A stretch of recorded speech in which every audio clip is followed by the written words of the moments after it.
আমি দেখেছি আমার গত সপ্তাহের যশোরের আলোচনার একটা লাইনকে কেন্দ্র করে আমাদের অনেক রাজনীতিবিদ বন্ধুরা অনেক ক্ষুব্ধ প্রতিক্রিয়া দেখাচ্ছেন। ওই কথাকে নিজেদের গায়ে টেনে নিজেদের গায়ে মেখে ওনারা ক্ষুব্ধ হয়েছেন।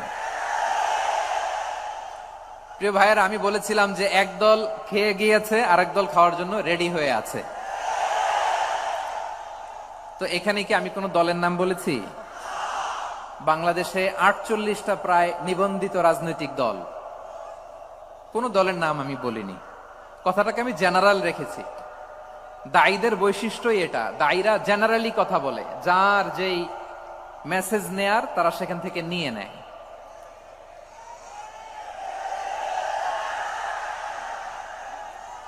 তো কোন দল এটা নিয়ে কোনো কথা বলল না।